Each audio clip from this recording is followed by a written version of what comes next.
All right, all councillors are now back in the chamber. Thank you very much. We are now on item 8(3), motion F. Councillor Goss to move the motion, please. Madam Mayor, fellow councillors, I move that the motion on Park and Ride, the details of which are at page 3 of the supplementary information for this meeting, be approved and adopted. Colchester's Park and Ride launched to great fanfare shortly after the Northern Approach Road was opened several months ago. I have raised, along with other residents of Colchester, and I also believe our MP shares similar views to myself as well, which is good to see, that the Park and Ride needs some tweaks. So in the motion, there are 3 things that I've asked for. Number 1 is stops at Colchester Hospital. Number 2 is family-friendly family-friendly pricing, similar to Ipswich. And I've also asked for longer operating hours as appropriate so that more people can enjoy the delights of the Park and Ride, and it can serve as many people in Colchester and the Colchester Borough as possible. I've been overwhelmed by the response on social media, in the press, emails, Twitter, all the phone calls, texts from people across Colchester who support my overall aspiration to get stops at the hospital and to improve the service. There are certainly people that feel quite passionate about that, and about better pricing, and about a longer operating model. So that is why I've put this motion on here tonight, because I think it's serious. It's a homegrown local issue, not a national flown-in issue that we can't have too much influence over. So I think it's actually the sort of thing we should be debating in this chamber. I think it's important for Colchester. I think it's important that we fill those buses to the rafters and that we stop taxpayers' money being used to fund empty buses at times. We absolutely make this a success. And we work with our colleagues at the County Council to ensure that they listen to people of Colchester. That is what we're all here to do. We have some very senior figures from the County Council tonight, so I'm looking forward to hearing what they have to say, if anything, and whether they will obviously support this and have a word with Councillor Bass to do the right thing. It is good that Councillor Bass implemented a stop at Middleborough, and I did actually ask him, in similar vein to my suggestion of stops at the hospital, who he'd consulted at putting the stops at Middleborough, how many extra passengers he expected it to bring in, and what the extra income would be. I haven't actually had a response to that email yet, so I'm looking forward to that response. But I look forward to the debate, and I put the motion before you. Thank you very much. I've got a list of councillors now. So Councillor Arnold, you're first.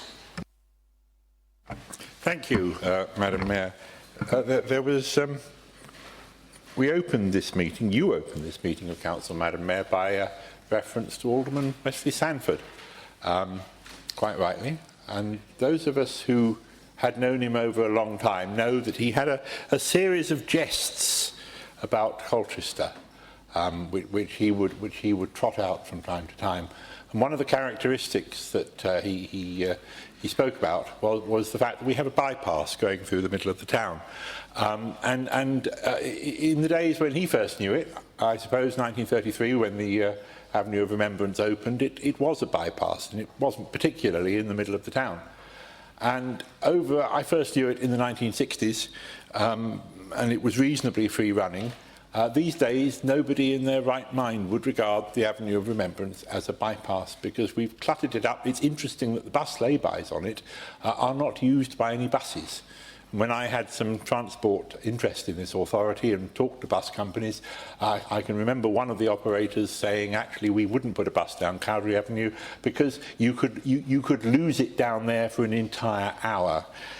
And we've so beset Cowdray Avenue in particular about with extra crossings and junctions and accesses, and yes, there's a couple of bus laybys down there. It's no longer fit to be a bypass. So what are the Northern Approaches Road? The Northern Approaches Road is supposed to be, and the Latin bit that I can never remember on top of it, is supposed to be a high-speed vehicular access between the A12 and Colchester. It's in North Station. And Any of us who live in Great Hawksley could tell Councillor Goss what the impact is of having bus stops on the A134. The A134 is busy enough where it goes through Hawksley. It picks up even more traffic by the time it drops down through Mile End. There are no lay-bys at the top end of the Northern Approaches Road near the hospital. That means that the buses would be stopping in the clearway. There's not enough space to put lay-bys in for buses, and even if there were, the buses pulling out would cause considerable disruptions to the flow on that vital piece of road. Now, it wasn't designed to have buses on it. The bit that's going to have buses on it is the bit next door when it gets built, which is meant to be paid for by some of the development of several hospitals. I'm not against the thrust of the motion here. I am particularly concerned that we have waited all this time to get a clear and rapid movement possible between the A12 and North Station and the centre of Colchester, and we are now talking about putting bus stops on it, which will actually slow the traffic down considerably. Now, if this was a debate about whether we should put bus stops on the bus express corridor, then I would be absolutely behind Councillor Goss on this. But it isn't. It's about whether or not the congestion that we experience in Great Hawksley on a daily basis on the A134, which is caused by buses stopping to pick people up and set people down, is actually appropriate congestion to put on the Northern Approaches Road as well. And I tell you, it isn't. We do not want that on the Northern Approaches Road. Now, as for the other two, family-friendly pricing, yes, obviously we should have it, and potentially longer hours, yeah, I think that would be a good idea too. And I think actually there's huge potential for a car park somewhere north of the A12 to serve North Station in a dedicated way and take perhaps 1,000 or more traffic movements out of North Station between 7 and 9 in the morning. I think that would be a tremendous way to go. But bus stops on the Northern Approaches Road, holding up the free flow of traffic, no, I don't think it's right. I think Councillor Goss's heart is in the right place. I don't normally agree with Councillor Bass because I don't think he ever agrees with me. But on this occasion, I think the work that's going on behind the scenes to find a mutually acceptable solution between the hospital and the Highway Authority is probably work that should be allowed to mature. And then, when it's published and we all know about the detail of it, perhaps that's something we could support. This won't work. Thank you very much. Councillor Willits. Madam Mayor, I have considerable sympathy with Councillor Goss's motion. I think there is concern in the town that public transport to the hospital is perhaps not what it should be, and I think it's good that he has put forward a motion which is drawing attention to the need to have an improvement plan in that particular area. However, I'm not sure that he's actually thought through, I mean, the public relations and headline grabbing is okay, but we then need to think through just what does it mean, how is it going to work, who's going to do it, how is it going to be paid for. And this motion, as it stands at the moment, does not really address the kernel of those things. Now, I agree with Councillor Arnold that Park and Ride was introduced with the sole aim, I think, Madam Mayor, of providing a fast transit route during shopping hours from the A12 car park to the town centre, freeing up car parking space in the town centre. And its first objective is to promote retail and commercial activity in the town centre. The second objective is to make it just as easy to use the town centre as it is to use the out-of-town centres such as Tollgate, where you can get to them very quickly, very easily, have got somewhere to park, and one doesn't have the hassle of trying to find somewhere to park in the town centre. But we have to acknowledge that every additional bus stop on that route is going to slow down the transit time, and although at first it only seems a matter of a few seconds, it all adds up and is likely to make the service less attractive to meet its original aims of improving the shopping experience and the commercial experience in the town centre. So we have two conflicting objectives, the objective of Councillor Goss to improve the public transport, but the objective, I guess, of Councillor Bass to provide a fast, reliable service which people will use in great numbers. Now, if we look at the issue of bus services, according to my view of the timetable, buses 5, 8, 8A, 65 and 84 provide a 10-minute service from the town centre via North Station to Colchester General Hospital. And one of the characteristic features of those bus routes is just how few people get on and off at the hospital, because I think people don't like to go to hospital on a rickety bus, and it's not well used. There may be other reasons, but the measurement is that that the buses are not the primary means of getting people to and from the hospital. And this brings us on to a serious matter which is not addressed in the motion and which should be, because it's a fundamental part of what Councillor Goss is telling us. And that is the Hospital Trust is obliged to have a travel plan explaining how its staff, its patients, its visitors get to and from the hospital in a sustainable manner, addressing the question of modes of transport and how it should be done. The Trust does not appear to have a travel plan. They certainly could not provide me with one, and they could not even tell me at what stage it had got to. And with the current problems at the hospital, it seems unlikely that one's likely to appear in the next few days. And without that travel plan, I don't think anything which Councillor Goss is suggesting is going to happen, because one needs to know the numbers before it's possible to make the arguments.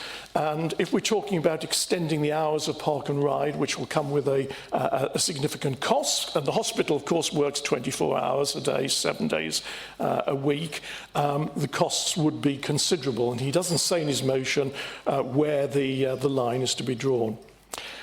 I think the County Council is a very approachable organisation and always open for talks about improving the public transport to essential services such as the hospital. And what I think would satisfy Councillor Goss's requirement is that part of the park and ride car park should be set aside for hospital use in the first instance, an experiment, and joint financing, perhaps by this council, the health service and the county council, to provide a shuttle bus for the hospital, for its staff, its visitors, and anyone else who wants to use it. And perhaps if that shuttle service is successful, it could be put on a more permanent basis on land adjacent to the park and ride site. So it is with great intrepidation, Madam Mayor, that I propose a further supplementary amendment, and I must apologise to councillors how long it takes to deal with this. So I propose, pursuant to Council Rule 14.6, that we add the words at the end of the current proposal to clarify how Councillor Goss's motion should be dealt with. And the words I would propose adding are: furthermore, Council requests the Colchester Hospital University Trust to publish its statutory travel plan as quickly as possible. And then, finally, Council requests the County Council to carry out a feasibility study of using a section of the P&R car park as an off-site hospital car parking with a jointly financed shuttle bus linking it to the hospital as a short-term expedient, with the prospect that additional permanent car parking for that sort of a scheme should be made available if the scheme is successful. I so move, Madam Mayor. Thank you very much. Slight adjournment whilst the main amendment is circulated to members. And the Chief Executive and the Monitoring Officer will check the wording.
Okay, councillors, I think you've all been circulated with the secondary amendment. It is a secondary amendment. I have now, I'm going to ask the proposer of the motion whether he accepts the secondary amendment. Definitely not. Thank you very much. I now have to ask the council whether they wish to treat the secondary amendment as a main amendment. And I put this to a vote. So do you wish, council, to accept the secondary amendment as a main amendment? All those in favour? We will take a count.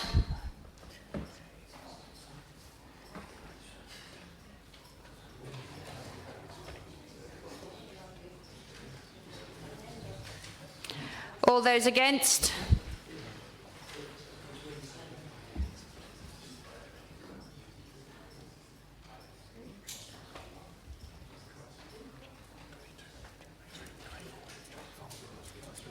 Right. Yeah. So 24 against. So that will only be treated as a secondary amendment, which means only Councillor Willits and Councillor Goss can speak on it. Okay, thank you very much. The vote was 24 against and 24, which means we go to the stage where only the proposer of the secondary amendment can speak and the proposer of the motion can speak, and then it goes to the vote. These according to the rules that I have. So the proposer of the secondary amendment, you have now 5 minutes to speak, and then the proposer of the motion has 5 minutes to speak. So Councillor Willits. I think I've said everything that needs to be said on this particular amendment. It is quite clear that we want a transport plan or travel plan as quickly as possible. I'm surprised Councillor Goss is opposing that. We want a service, a shuttle service from the Park and Ride car park to the hospital itself, not onto the NAR. I'm surprised that Councillor Goss is opposing that, but one accepts the will of the council that they strangely reject these very sensible motions. Thank you. Councillor Goss, you now have 5 minutes to speak, and then depending on which way the vote goes, we can then carry on as well. So it's not... Thank you for the conversation so far this evening. I can't vote for this motion simply on two reasons. Number one, NHS money is for operations. When I met the facilities manager some years ago of the hospital to talk about car parking issues, he put it to me very succinctly. He said, Martin, do you want £100,000 a year spent on operations, or do you want £100,000 a year spent on serving the car park? Because that's what it roughly costs to run it. And I don't believe that... Shush, please. Thank you, and I'm talking on an important issue. I don't believe that the hospital should be funding a service where all other park and rides that I've ever used call at the hospital anyway. So it's en route, and we shouldn't be putting on separate buses. And I've said this in the paper, that costs more money, it costs more drivers, it costs more buses, it causes more pollution. So, you know, what we're doing is we're increasing the operating costs potentially of the park and ride, which is already going to be quite huge because the income is going to be nowhere near where it should be to even make it break even. And if I was a businessman, which obviously I am in my professional career, you wouldn't sign that off. As a business case, it simply wouldn't make it through because you're increasing something that's already losing money. And there are other options to get people to and from the hospital with the existing park and ride. Interestingly, in the motion, it doesn't actually state where the actual bus stops go, etc., etc. It's a general proposal. But I certainly can't support increasing the cost massively of the park and ride, which is what Councillor Willits would do. Now, I've heard about this travel plan, and you would expect that I know planning applications in my own ward extremely well, having represented it for nearly 8 years. And a travel plan is a planning condition of any application that the hospital puts in. And the applications at the hospital, if you look on the planning portal, there are many that go back years, and as part of that, the condition from Colchester Borough Planning is they have to produce a travel plan and give it to the planning department as part of those applications. It's actually a condition, and I believe it was also a condition on the car park that's being extended at the moment. So this travel plan document does exist because it's been statuted in planning law. So like any travel plan, they're going to be amended and matured, but there is a travel plan document from the hospital. It may just need updating, but it exists because it's had to be produced to allow planning permission to be given and signed off. So always good to know your own ward and obviously your own planning applications at the hospital.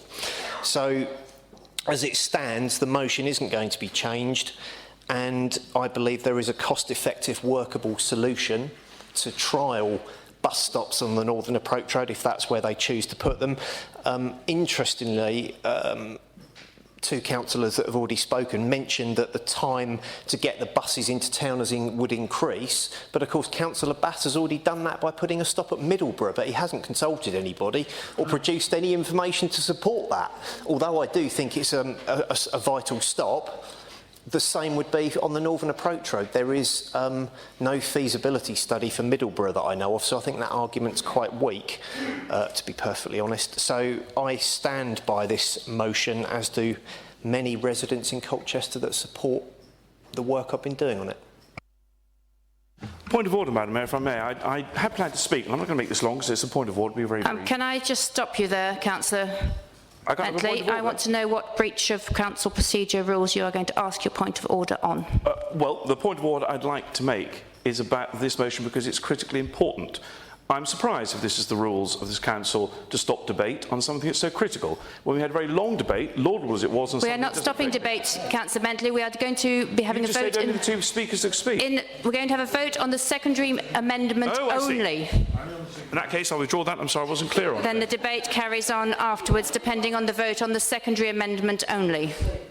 So we are now going to take, Council, a vote on the secondary amendment only. Those in favour of the secondary amendment?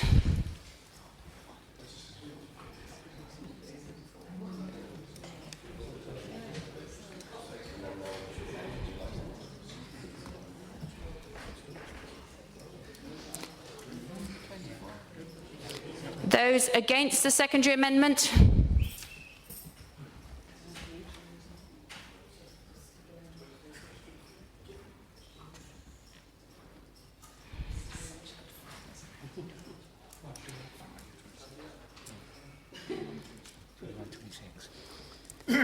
So the secondary amendment is lost, 21 votes to 26. So we now carry on with the debate with the main motion as not amended. I have a loss. I've just did it the wrong way round, but we're fine, okay? It was lost. 21 voted for the secondary amendment and 26 voted against, so therefore the secondary amendment is lost. And we now go back to voting and debating the main motion as proposed by Councillor Goss. I have a long list of speakers. I've got Councillor Quince, Locker, Harris, Graham, J Young, T Young, Buston, Scott and Scott Boutel. So Councillor Quince, please, on the main motion. Thank you, Madam Mayor. I've spoken to Councillor Goss about this. I very much support the theme of his motion. It's something I've been campaigning on, like him, for some time. I've got a load of scrawl on here. What I'll do is take each point in turn, if I can. First of all, talking about the hospital. Actually, I agree with Councillor Goss. It can be done. I disagree, Councillor Alds, but I do think it needs to be more, Councillor Goss, than just markings and a temporary stop. I think it needs to be an ingress and an egress from the actual NAR, because that's the only way realistically that is going to work, and it's going to fulfil the actual purpose of the NAR, which is to get traffic flowing to and from the A12. In terms of the hospital itself, again, I have to disagree with Councillor Goss. There's not on many points on here we disagree, but actually I've had meetings with both the County Council and the hospital, and there are actually clear benefits to both for having these stops. And there is a strong argument, actually, that the hospital should contribute financially towards this.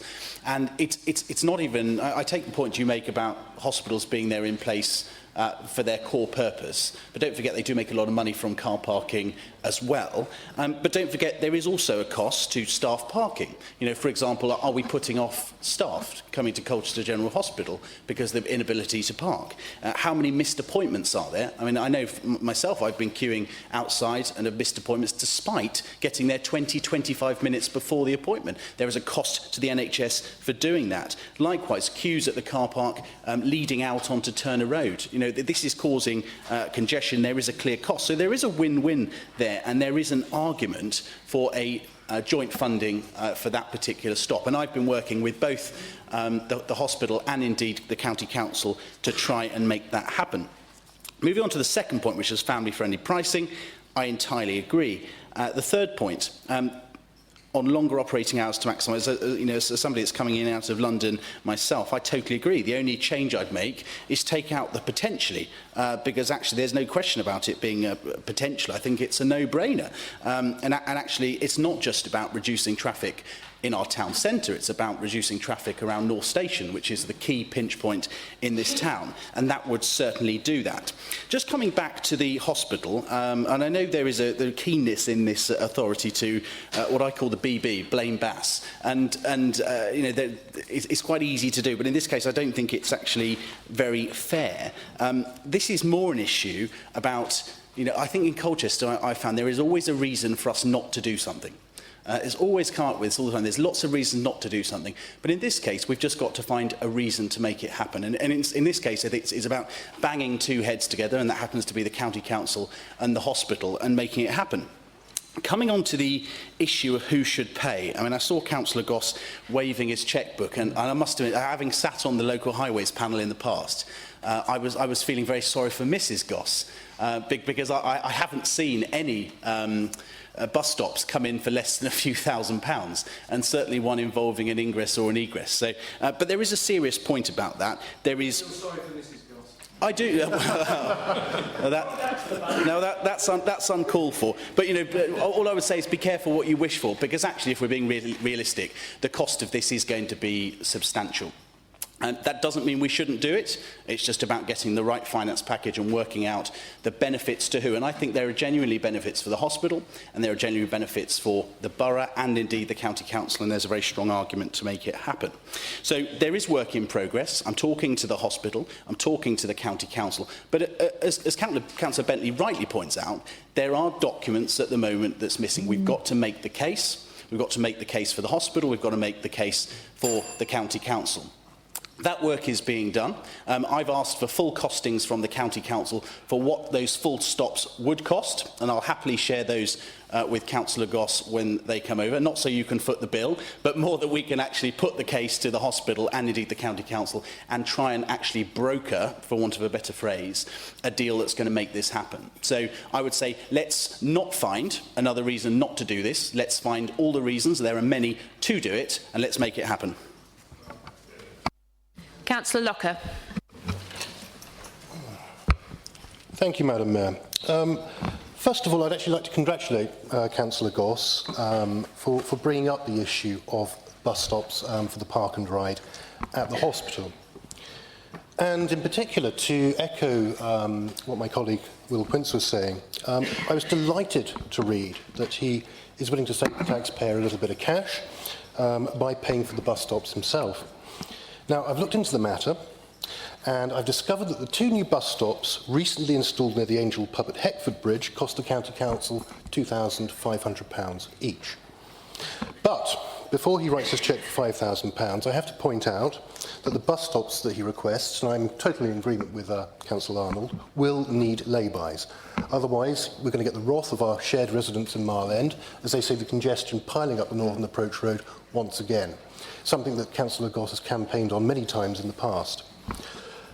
So I think if we want to avoid that congestion, and if we want to avoid that safety hazard, given that we have a lot of children going from the Hakewell Road estate and indeed further afield, as I do, to the Queen Boudica School in the morning, and getting traffic stopping and flowing all the way up that road, we need to have a different approach. So I think if we have lay-bys on the Northern Approach Road, and Councillor Goss says that it's not necessarily going to be on the Northern Approach Road, but I can't see anywhere else you would put it. You couldn't put it on Turner Road. That road is jammed.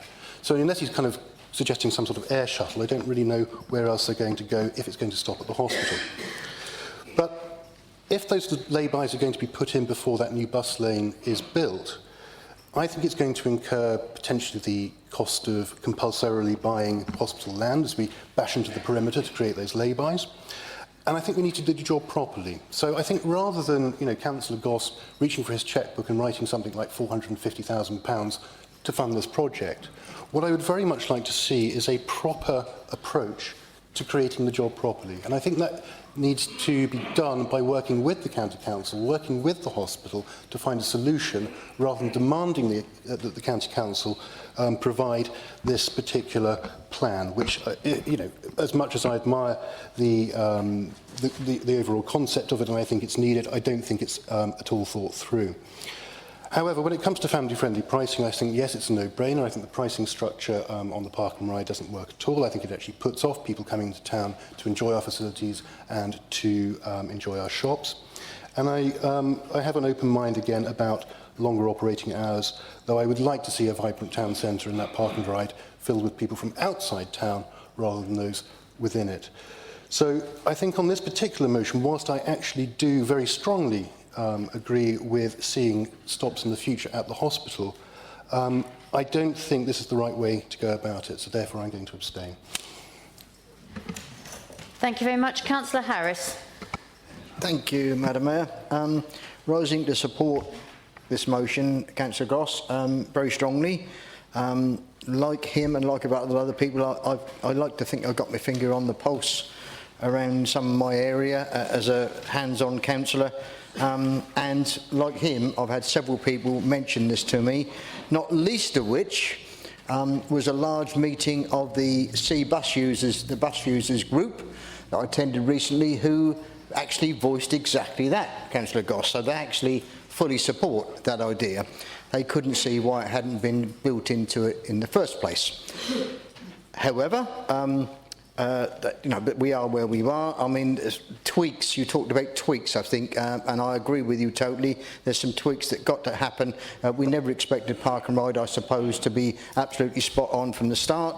It's going to develop, and I hope develop quicker than it has done in the past. It's been very slow, hasn't it? The evolution of Park and when I first came on this council in 2004, we were talking about Park and Ride then. And it took a long while for Essex County Council, the powers that be and everybody else to get all the ducks in a row to make that happen. But this there now, and one of the tweaks I'd like to see is the High Street, because at the moment some of my constituents are having to get off and they're not allowed to get on at a particular stop in the High Street because of the works going on in the High Street at the moment with Williams and Griffiths. So that's a shame, where disabled people are having to walk 200 or 300 yards because of the imposition of the Park and Ride. That's a tweak that needs putting right. But as far as I'm concerned, I just need to pick up on one thing, I think, about rickety stagecoaches, I think was said by somebody in the room. I can't think who. Rickety stagecoach, Richie Coach. Now that, to me, I'm not an irregular bus user, I am, but lots of our constituents are. That's not a thing I recognise. But, buses are, sometimes the older ones need to be a bit greener and cleaner. And brought into the 20th century, but certainly they are not, in my view, rickety stagecoaches. They are a vital lifeline to lots of people in our wards that need to get them from home to town or home to hospital and back again. One thing I'd like to say, Councillor Goss, finishing, if I may, is that you and I did not talk, just to confirm that, we did not talk before this, did we? Because the hospital and the motion earlier on about the urology, you'd think there was joined up thinking, but there wasn't. It was just by accident. Just think for a second, somebody driving down the A12 from a place further away from here to come to the urology centre, having to fight their way through, as Councillor Graham said, to fight their way to the hospital, to get to the hospital. If they had the Park and Ride facility there, they could hop and park their car there, and Councillor Graham's wish then would be true, where they'd get on a bus, down to the hospital, back again after the treatment, done job. And Park and Ride surely should be about cars off the road and convenience. Both of those things I think Councillor Goss has ticked the box here for, and I support it. Councillor Graham, you're next. It's almost as if it was planned. Thank you for those very kind words, Councillor Harris. It's good to see some joined-up thinking every now and again where we can do it. I am fully in support of this motion, as I'm sure that you won't be surprised to hear. I also would like to congratulate Councillor Goss for the wording of the motion, which some of my colleagues on the other side of this chamber haven't quite grasped. Number 1 says the introduction of stops to serve Colchester Hospital. It does not say anywhere stops on the NAR3. It doesn't say anywhere stops on Via Urbis Romani, as the name now is, as I'm sure you all know. It says introduction of stops to serve Colchester Hospital. We wouldn't be so prescriptive of Essex County Council. That's not our job here at Colchester Borough Council. We're here to encourage, to persuade where we can. And if Essex County Council and Councillor Bass wish to put in some sort of service from the park and ride to the hospital, yes, we're all for it. This is what this motion says. So all this talk about bus stop pricing on the NAR3, it's just a little bit of knockabout, and it's largely, well, not largely, it's entirely irrelevant to the motion that we have in front of us. I agree with family-friendly pricing. Who wouldn't agree with that? And also the potentially longer operating hours. Actually, I'd take away the word potentially. I agree with my colleague. I can't remember who said it, I'm afraid. Councillor Quince? My apologies. Yes, I agree entirely. Longer operating hours. The purpose of the park and ride is to take traffic off the road in that particular part of town. The Asda roundabout and the triumvirate of roundabouts just to the south of the station. Feeding into that system is all of the traffic going to the hospital, Councillor Harris has just alluded to and I mentioned earlier. In order to get patients, visitors, staff, anybody else going up Turner Road, and also the Mill Road portion, the portion of Mill Road which feeds into the north side of Turner Road as well. It would be incredibly helpful to have a bus service from the park and ride. And I would hope that Councillor Bass, if this motion is passed, if Councillor Bass and Essex County Council take the wording of introducing stops to serve Colchester Hospital, he can come up with a suitably acceptable solution to the problem. It is a tweak to the service. We are fully supportive of the concept of the park and ride, as the first paragraph of the motion says. It is an important asset for Colchester and it needs to be encouraged. Thank you. Thank you very much. Councillors, I have 8 more speakers. I'm minded to close the list at that point. I'm going to take Councillors J Young, T Young, Buston, Scott, Scott Buttel, Bentley, Cook and Hazel. So Councillor J Young, please. Thank you, Madam Mayor. I've had 2 meetings recently with Councillor Bass. One where Councillor Lissamore and Councillor Giles were also present. He's looking at various pieces of work around the town to focus on cutting congestion and improve transport matters around the town. And in the course of that discussion, he asked us to bring forward ideas. And we did, round the table, give him some ideas. So others have talked about extensive cost of doing this work in terms of bus stops. You know, I'm not saying the county councils are awash with money to spend in Colchester and that's what will happen, but I think it's an idea that Councillor Bass could give some consideration to in accordance with that pot of money that he was talking about. And then I had a further meeting with Councillor Bass, with Councillor Tyrrell, and one of the things we raised was the park and ride and how that's faring in Colchester. I mean, these are his words, not mine, but we actually picked up, particularly on the family-friendly pricing proposal, and his view, I have to say, is that he doesn't mind if full cars are coming into Colchester. What he is, the purpose of the park and ride is to stop single people in single cars coming into town to park up, and that's what the park and ride is due to trying to resolve. I mean, I will be supporting this motion, but I know that that is his approach. I just want to speak, as others have done, about I've spent a lot of time at the hospital over the last year, both with 2 family members.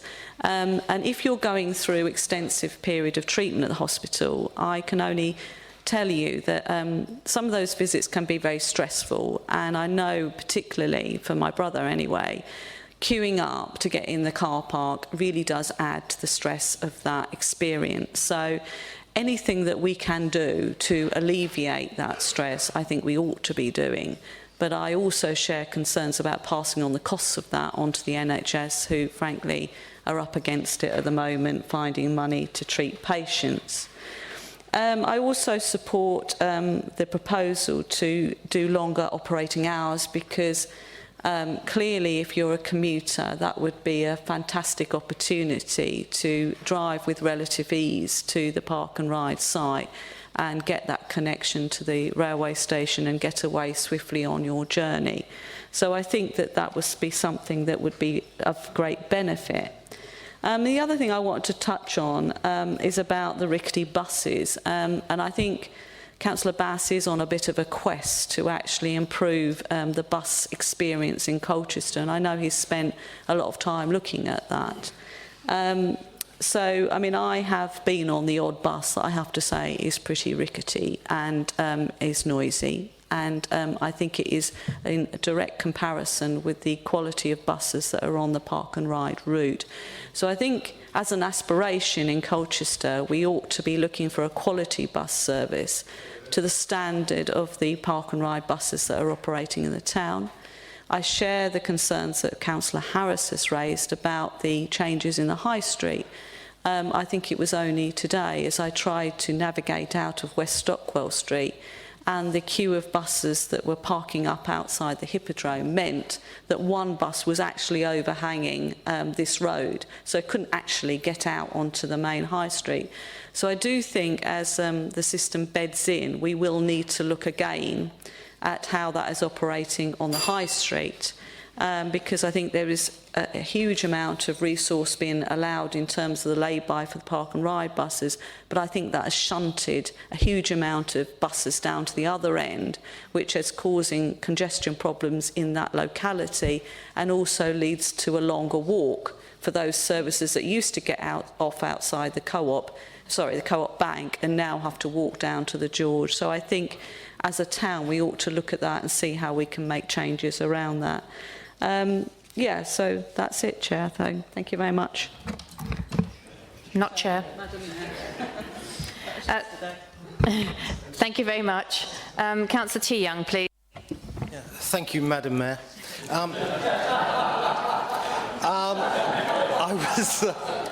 I was reminded, as the proposal from Councillor Goss and Councillor Willett speaking, of the debate we had at the Colchester Royal Grammar School yesterday morning, which involved the three of us, in which Councillor Willett intimated that Councillor Goss and I were both car-hating Stalinists.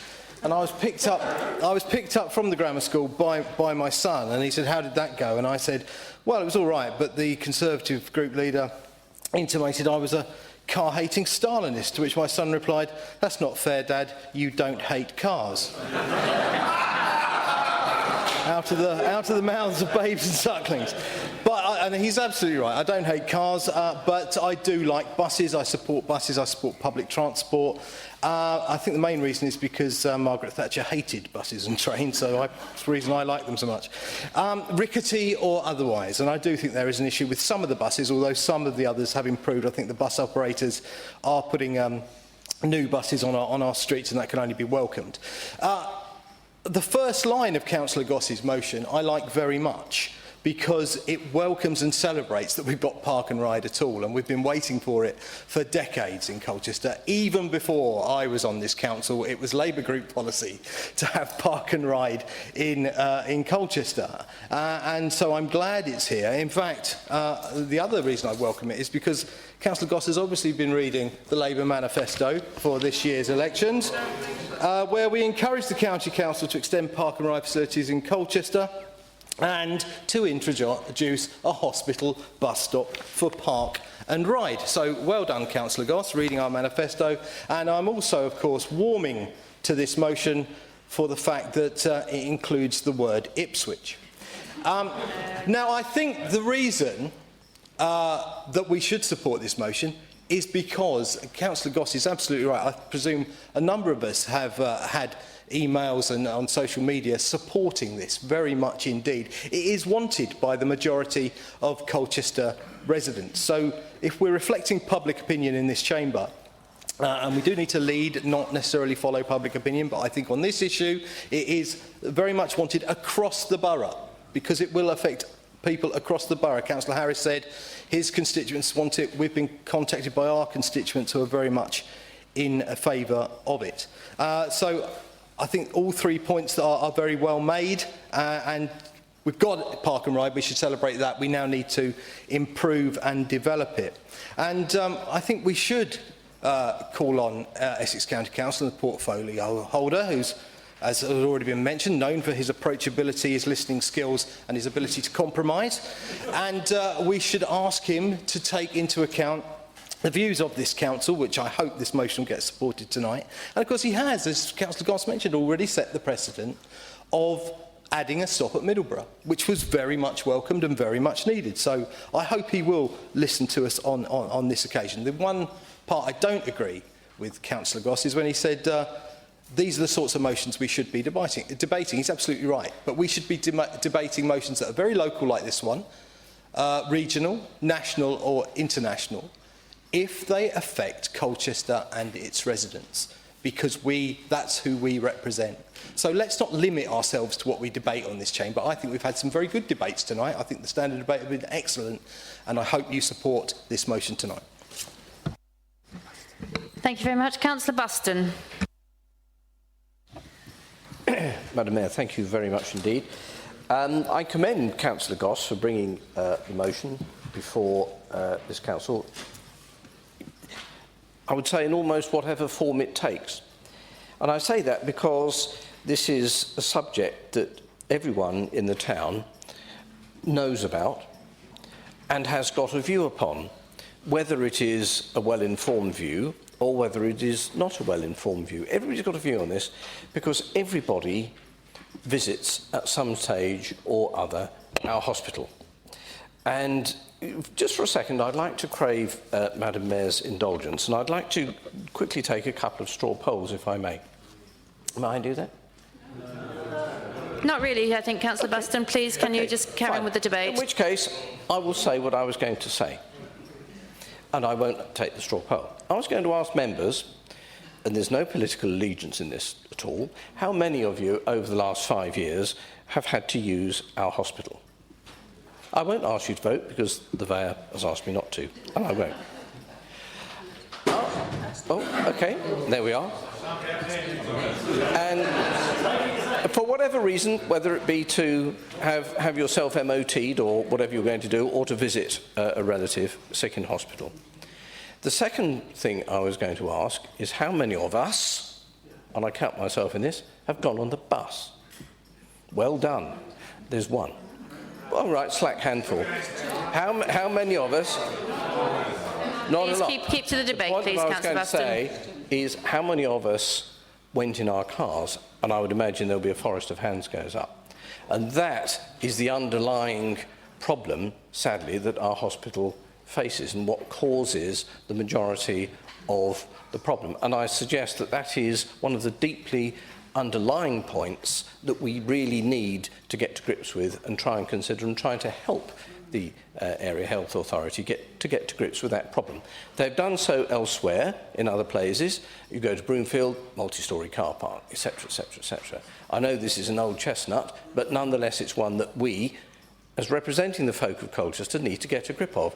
The last time I went to the hospital, yes, I went in my car. I left an hour to get there, and even then I was late because I had to queue up for half an hour before I could get in the car park.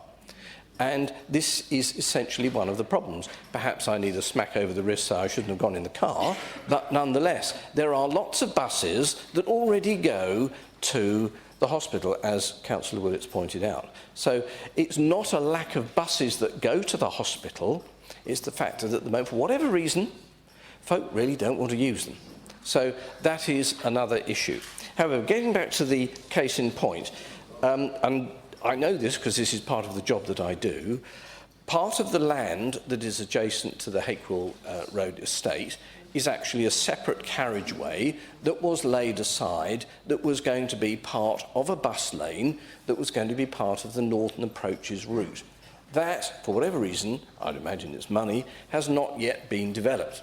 Now, my question for all of us and particularly to Councillor Goss to look at, because I know he's very concerned with this, is if that is actually adopted as a bus lane, how are folk going to get from the bus stop, if there is one, in that lane to the hospital, which is actually probably several hundred yards away? I simply don't know the answer to that one. He may know it, and I'm sure he's got an answer to it. Otherwise, I think I'm glad he's brought this to our attention. I think it's extremely worthy of our debate, and I certainly have no hesitation in supporting family-friendly pricing. We want to get people out of their cars and onto the buses. And the longer operating hours, again, I think that's a no-brainer. But I see this very much as not an let's bash Councillor Bass, although he's bashed me a number of times, but a work in progress and something we need to achieve together. Thank you. Thank you very much. Councillor Scott, please. Thank you, Madam Mayor. I'd like to mention that I'm sure that Councillor Bass is working on these suggestions, because I remember them being given to him in February at the Transport Symposium. So I'm sure he is pondering these as we speak. I'm glad that Councillor Goss has prompted us to remind him. I think that the park and ride is not just for shopping. I think it's for environmental reasons, it's for parking, and it's for access. And it's there to serve the needs and wishes of the community. And I would be really upset if we underestimate the feelings of residents. They want this. It's our job to help them to get it. Finally, I'm pleased that the quality of discussion has stimulated new motions in Councillor Willett's mind, and I hope that next time we'll be able to meet the deadline and put his own motions in. Thank you. Thank you very much. I'm now down to the last 4 councillors speaking on this motion. Councillor Scott Butell, it will be Councillor Bentley, then Councillor Cook, then Councillor Hazel. Councillor Scott Butell. Thank you. It's just a quick point to add in really in favour of this, that it's not only staff that would be using the buses, it's also patient visitors that would be using, who have a very limited choice of transport, especially if they cannot drive, or for example if they're young people and they cannot afford to sort of pay for petrol, etc. Thank you very much. Councillor Bentley. Madam Mayor, let me start with an apology for my jumping up and asking you a point of order a moment ago. The chief reason was I didn't actually know what was going on at the time, so I just wanted to find out. And I would... Rules here are slightly different to County Council, so I'll give you that one. I didn't realise this was a two-way conversation, Madam Mayor, but thank you very much. I would just start with a bit of a moan, actually. And it's about what, not what my learned friend said, but the reaction he got to it when he said the County Council is an approachable organisation. And it caused some laughter and derision. And on a serious note, I would say to colleagues on this administration, you know that there are many projects investing multi-million pounds in the County Council in this borough. And without that support, this town would not be the town it is. And please just remember that. I don't mind political knockabout, but just please remember that. So on to this particular motion. And in a way, I'm sad it's a motion. I think the subject is extremely important. And there's been 3 contributions I've been particularly struck by. The last one was by Councillor Scott about Councillor Bass, County Councillor Bass, and the symposium. Yes, he is thinking about this, and I'll explain that in just a second. I thought one of the best contributions was from Councillor Julie Young. I thought there's an excellent contribution. And there's a point made by Councillor Dave Harris. And for me, a very, very important point. And on the first motion we had, that if Colchester does become that centre of excellence, many more people are going to travel here along the A12. That is a point certainly I hadn't thought about, and I don't know whether Councillor Bass has thought about. I can tell you tomorrow morning he will be aware of it, because I'm going to tell him about that, because he may not be aware of the health side of things, and I'm going to tell him, because I think that's very important. But the truth behind this particular motion is this, and I took the occasion to speak to Councillor Bass only the other morning about this. And the reason the travel plan was mentioned was because he said he has asked for numerous occasions for that travel plan. Okay, if Councillor Goss knows it exists, I think that's great. Please can you assist us in getting it, because it is critically important. And what Councillor Bass is saying quite seriously in this is, yes, of course, we can look at all the options, but we have to know the facts. How many people are coming to and from the hospital from the north, or it may be from the A12, using that particular park and ride? And there will be many people from the Stanway area also coming up from there. From the south, less so, because they don't need to go to the park and ride to come into the hospital. They will tend to go through the town. So let's have that information. He also told me that he wouldn't be against a shuttle service of sorts. Now, he didn't talk about costing and who'd pay for it. He's just looking at it at this stage. Because, of course, the way the park and ride is currently configured is to get people, whether they're commuters, tourists, residents, whatever it may be, in and out of the centre of the town in the quickest, fastest, most environmentally way possible. And that is what it's designed for. No one is objecting to the fact there needs to be tweaks, and nor is Councillor Bass, because he knows when you set something up, you do need to change it or modify it when you start seeing patterns of usage and that sort of thing. And it took the Chelmsford Park and Ride a while to settle down. Now it's one of the best examples in the country, by the way, of park and ride. So let's follow that example. Let's go back. Let's be sensible about it. And why I'm disappointed it's a motion, not necessarily the meaning of it, is because suddenly it becomes tribal and political. We'll all start rushing off on Twitter, probably doing it now actually, and rushing off on Facebook and getting in the pages of the papers and that sort of thing. And it gives yards of coverage for the Gazette, a fantastic paper that it is, talking about there's a big row over park and ride. What matters is getting it right for the people. That's what really matters in all of this. And what I would urge is let's come together, and my other capacity and my colleagues' other capacities will facilitate meetings down at County Hall to make it happen. But please, I urge you, I'm going to abstain on this, just so you know, for this reason only. Please let's not make this tribal, political. It serves no one at the end of the day, and we must get this right. Councillor Cook. Thank you, Madam Mayor. Just excuse me while I find a way of standing up in here. I just want to, many of the speakers have already mentioned a lot of things I wanted to mention. I'm just going to take it back a bit because things have changed. Our park and ride was first mooted before I was a councillor around about 18 years ago. At that time we had a hospital in Lexton, we had a hospital in Myland, and we had the new Green Giant, it was known as originally, our current hospital. It serves now people all the way from Frinton through Clacton. It has a huge draw of people. And these people come in, they're sick most of the time, and they've got to find somewhere to park. They can't park in the hospital car park. There just simply isn't enough room. Now, since the original concept, everything's changed. And I think Councillor Bass, for the best will in the world, he's doing it. I mean, I'm probably going to get shot down there, but I think he's doing what he thinks is the right thing to do. The problem is he's out of date with what's coming on in Colchester. That's my view on it. He's reluctant to do things because he doesn't actually know how much more it's changed. And as Councillor Bentley said, he's going to know tomorrow that if we become a central place of excellence, there's going to be more people. Again, there's nowhere to park. If we decided to put a stop on the Northern Relief Road, it would have to be 2 stops, in and out. It would cause congestion, but not an awful lot. It would give people the chance to come through to the hospital. In answer to yourself, you could easily build a footpath through to the hospital itself. It's not that difficult. The difficulty is going to be going back to the outward route, getting across the Northern Relief Road. But Councillor Bass is quite capable of sorting that out with all his experts. The original concept was to bring people in, as was said, to the town centre, shopping, get rid of, so we could empty some of our car parks, which are all congested all the time. But it's changed. It's changed an awful lot since then. We have this wonderful park and ride service that's cost a lot of money. It's been waiting for it for, well, I reckon, to my knowledge, 14 years. I know it's longer than that. But it's a wonderful service, but it's got to move with the times. The concept with it was going in and out of town for shopping and people working and such, what tourists, as was said. But it's got to go with the times now. We've expanded everything so much. We need to get people to the hospital. And it wouldn't be too difficult, I would have thought, simply on a trial basis to put temporary bus stops on the Northern Relief Road and see how it goes. Do an experiment.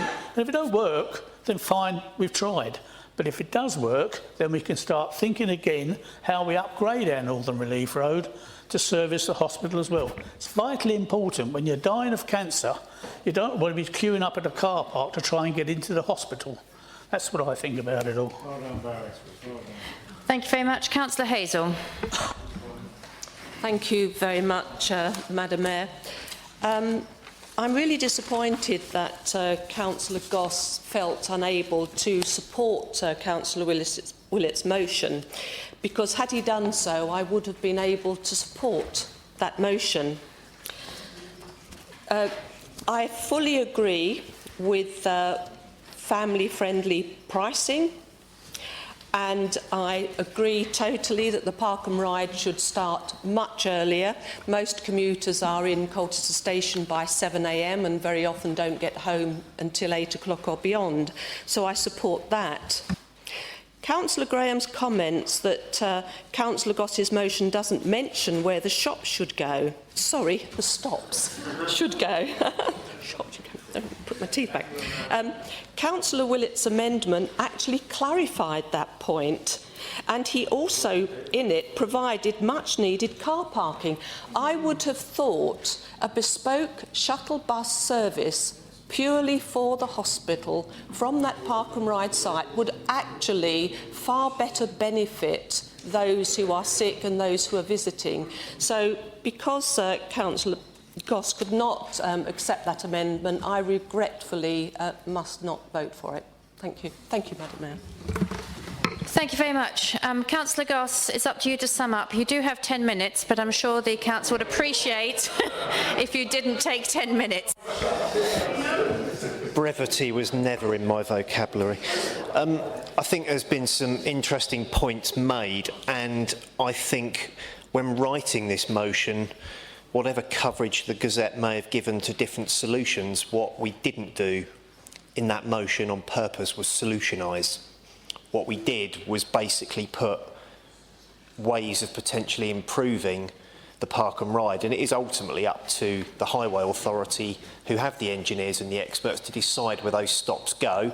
There has been some suggestions. I like Councillor Cook's idea of a trial of some cheap bus flags and some paint to try it out.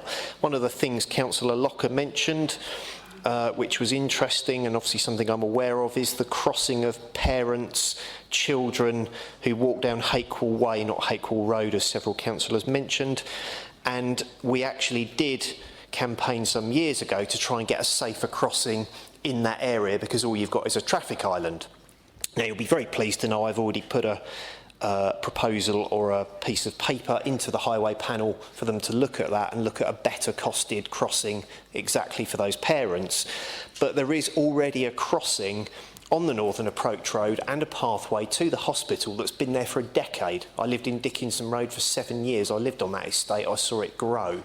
So the crossing to the hospital and the pathway already exists. So if buses stop on the Northern Approach Road or in that vicinity, the traffic controlled signal crossing is there, and the pathway to the hospital is also there as well. It's been in existence for over a decade. So that infrastructure is already bought and paid for. So whoever planned that in, well done. So, of course, parking at the hospital will improve short term, because there's 191 spaces opening, I believe, at the end of July. And also, the barriers are being removed at the hospital as well.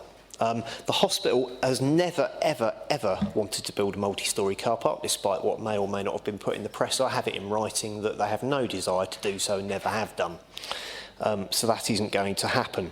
So summing up, I think it's been an interesting debate. I think comments have been made about stops added at Middleborough, but I don't see any data, information, costings or anything in the public domain to work out what the cost was versus the benefit, as I've already mentioned earlier. So it does seem that things can happen when we want to do. I do agree with Councillor Quince. It needs to be a can-do attitude and let's get it done. The solution ultimately will be up to the county council.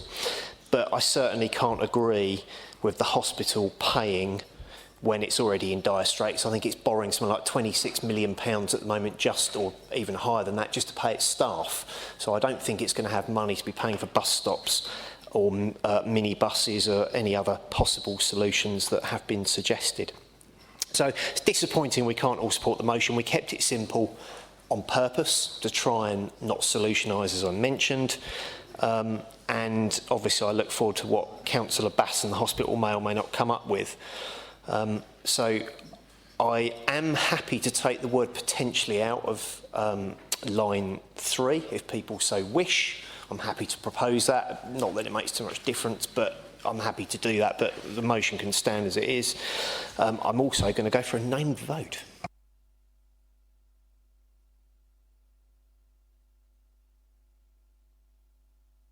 I need a seconder for the name vote, please.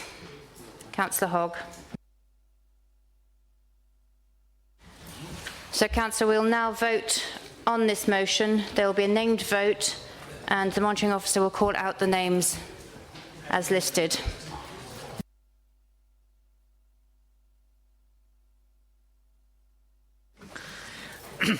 Okay, councillors, we're going to do a vote on Councillor Goss's motion with the word potentially removed from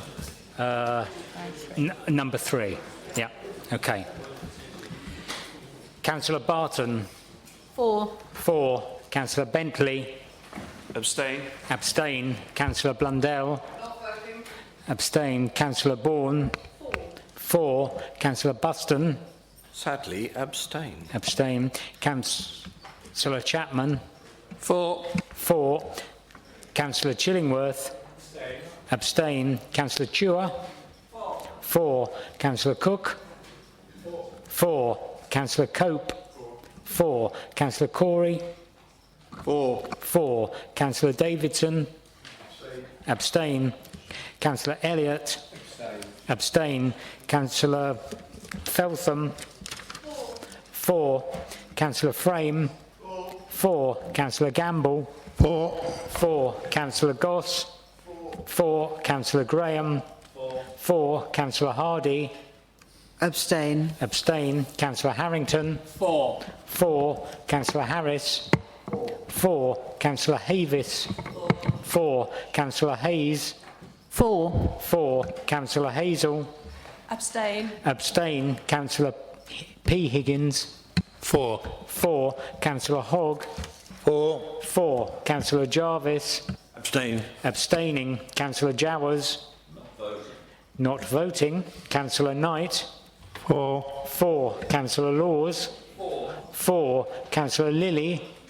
For. Councillor Locker. For. Councillor McLean F. Abstain. Councillor McLean J. For. Councillor Martin. Abstain. Councillor Moore. Not here. Councillor Oxford P. For. Councillor Pearson. For. Councillor Quince. For. Councillor Scott. For. Councillor Scott Boutel. For. Councillor Sheen. Abstain. Councillor Smith. For. Councillor Sykes. For. Councillor Willits. Abstain. Councillor T. Young. For. The Deputy Mayor. For. The Mayor. Not voting. Not voting. Thank you.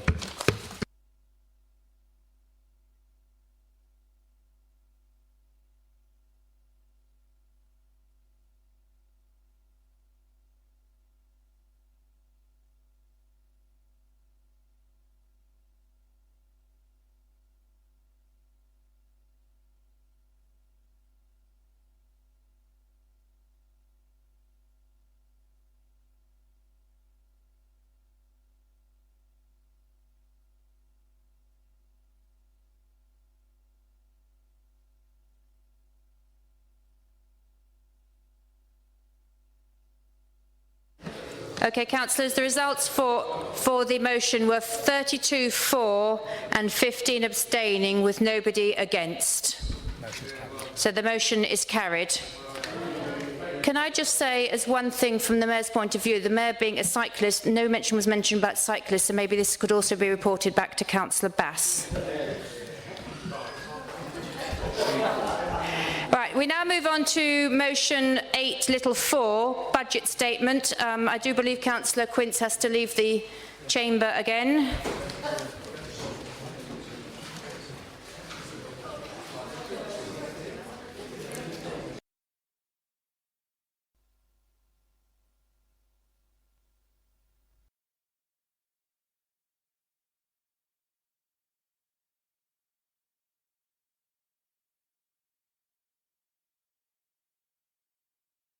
Madam Mayor, this council has a strong record of supporting those in need.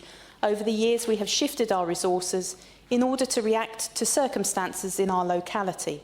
For example, this council has taken local action to mitigate the negative impacts of under-occupation charge, universal credit and the benefit cap, to name just 3 welfare changes. In 2012, there were 228 families in this borough alone affected by the benefit cap. We have managed, with a lot of hard work with many partner organisations, to reduce that to 54. The reduction of the benefit cap yet again will mean that there will be significantly more than 54 families affected again. This motion sets out our will to assess the impact of the Chancellor's summer budget on vulnerable residents of this borough as each new piece of legislation unravels during the autumn at Westminster. And we call upon our 3 members of Parliament to oppose these aspects of the resulting finance bill, which will harm Colchester's interests. Madam Mayor, I urge members of this council to support the motion. Thank you very much. Councillor Smith. Thank you, Madam Mayor. I'd like to take you back. It's only a few hours, but it somehow seems longer, when we approved our housing strategy and the impact of what was put into this budget on our housing strategy. You may think perhaps not a lot, but when you look at what was in the budget, a reduction in rents on social housing of 1%, to reduce the cost of housing benefit. You might think that sounds very reasonable, except of course nothing was done to cut the rents being paid to private landlords. So you're looking at a situation now where Colchester Borough Homes took on a huge mortgage that the government made us take on the basis that we could see our rents rising over time by amount the government agreed. They've taken that away. What's going to be the impact there? Less money for Colchester Borough Homes to improve its properties, less money to maintain its properties, and indeed, definitely, less money to build the new properties. But it gets worse in this budget because Colchester Borough Homes is also going to have to sell, when they become vacant, its most valuable properties. Where are those properties like to be situated? Councillor Jowers, I think you know the answer to that. You already talked about the problems of housing in rural areas. Those are precisely going to be the properties that Colchester Borough Homes are going to be forced to sell. And what will they have to do with those money? Give them to the housing associations, so the housing associations can then, after a gap of maybe 3 or 4 years, replace the ones that they've been forced to sell. Where are the people wanting that social housing going to live in those 3 or 4 years that it takes to build it? And that's not my estimate. That is what a government minister has said.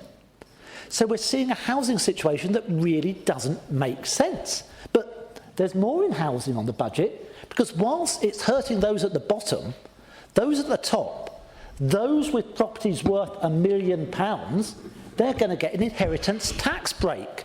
So what we're seeing here is a policy in a budget that hurts those at the bottom and gives money to those at the top.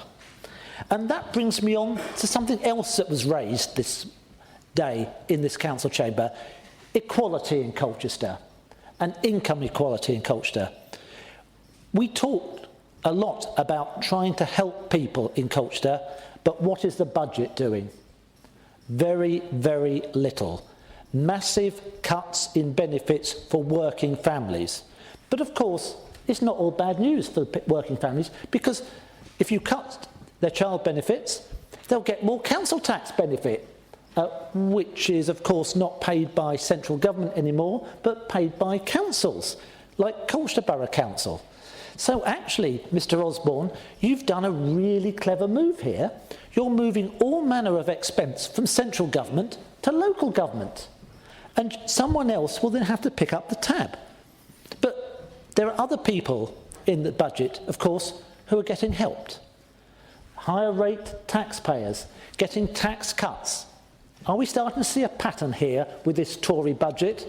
Tax cuts for those at the top and benefit cuts for those working families.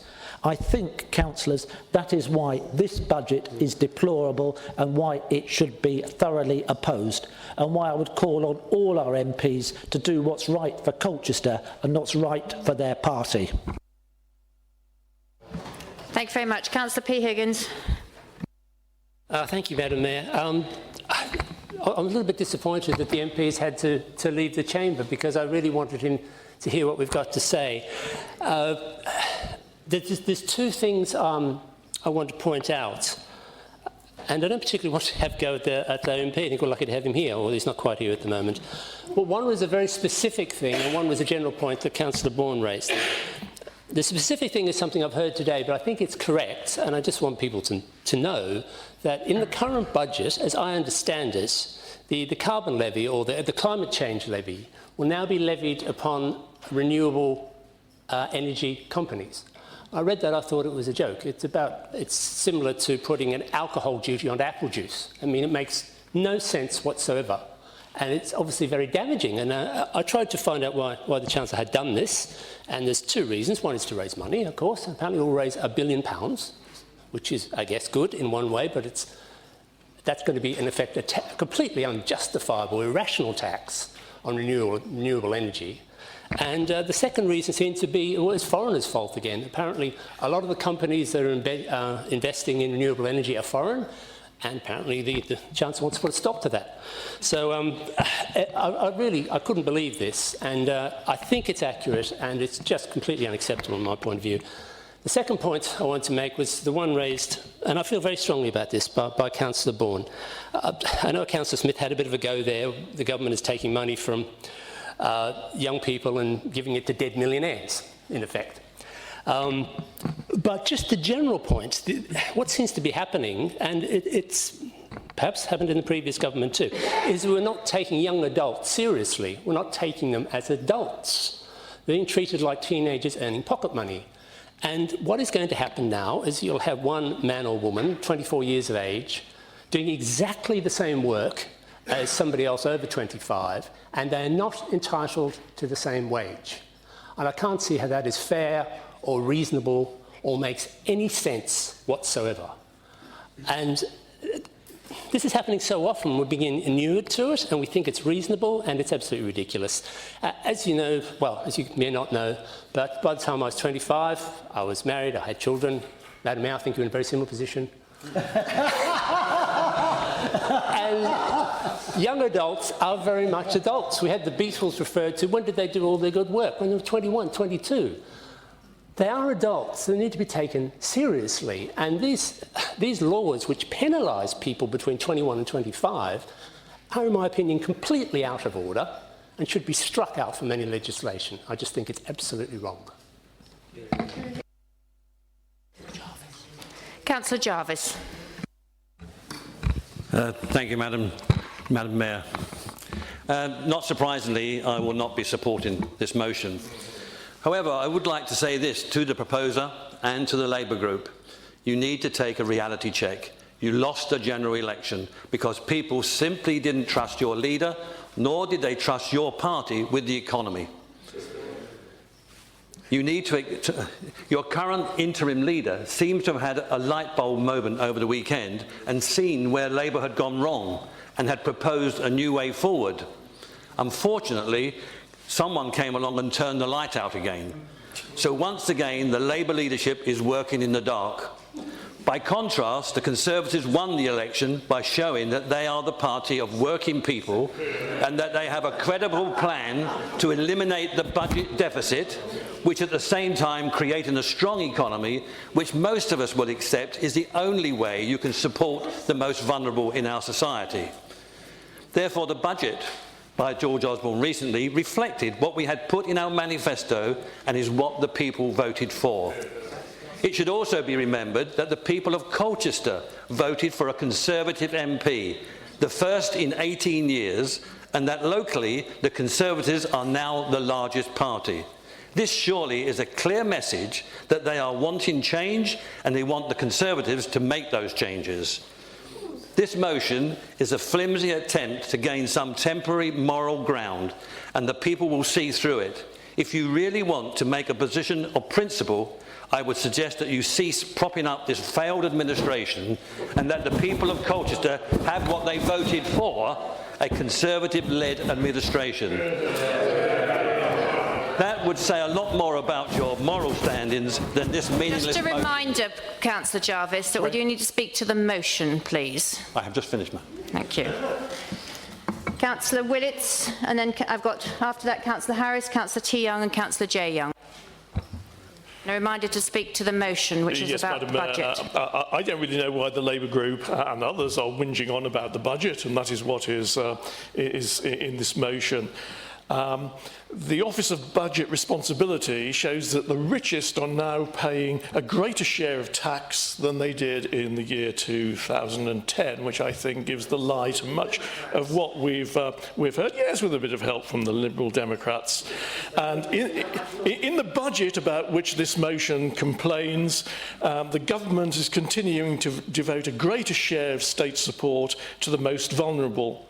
Independent statistics show that since 2010, with Liberal help of course, child poverty is down and so is inequality. There are a record number of women in work and the gender pay gap is at an all-time low, which I think is jolly good.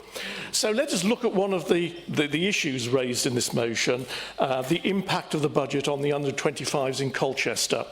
Now, in almost every sector of UK business and commerce, there is a skills shortage, Madam Mayor, and members in the Chamber may deny that, but that is what business people find. The position is no different in Colchester, so those young people who can work will be expected to look for work and do their bit and take it when it's offered.